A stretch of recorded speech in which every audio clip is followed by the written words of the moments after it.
A community says goodbye to its police chief. Visitation is underway for Rising Sun Chief David Hewitt, who died in a crash earlier this month.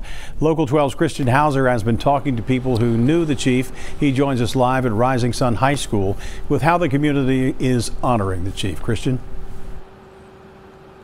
Rob, the visitation for Chief Hewitt continues for about another hour here at Rising Sun High School. When this started at 2 o'clock this afternoon, the line was well out the door with about 100 people in line. And if you take a look behind me, you can still see that line has formed again just in the past half hour or so. It's made its way back out of the doors. They actually let a lot of people inside just to keep them out of the cold. But people that I've been talking with, they just say that about everyone knew the chief, or at least knew his family in town. So this is just a huge tragedy.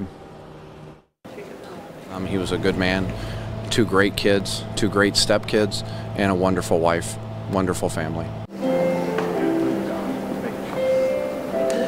Everyone says Chief David Hewitt was a humble man and didn't brag about much. As people make their way through, his family's learning a little bit more about all the good he did within the community. There's people that are telling stories that the family hasn't heard, interactions that maybe the chief had with someone here in the town or in the city that the family doesn't know about. The death of Chief Hewitt has been a tough one for everyone to process. It's very difficult, especially for Rising Sun PD.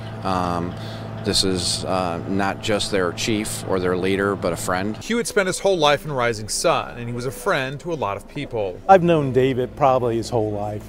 I know his sisters and his parents, and they're just a good family here from in town. He's really one of those people that's a real person, you know, the kind of person that you respect just by knowing them. We're a close-knit community, and when something like this happens and someone who's so young, people come together and show it. Even if he hadn't been a police officer, there still would have been a lot of people affected by his passing. Hamer says law enforcement is more than just a job or a career, it's a calling. You do it because it's what you want to do.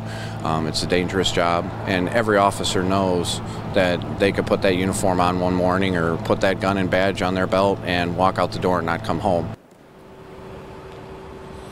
The visitation ends in just under an hour at 7, and if you're in the area or you want to stop by, you still have time to show your support for the family. Now, driving through town, I couldn't help but notice how many signs and messages and even little ribbons there were tied to things to let Chief Hewitt's friends and family know that this town is here for him. Live in Rising Sun, Christian Hauser, Local 12 News. Christian, thanks very much. The funeral for Chief Hewitt is tomorrow at the high school, starts at 11 o'clock, and we'll be there for that as well.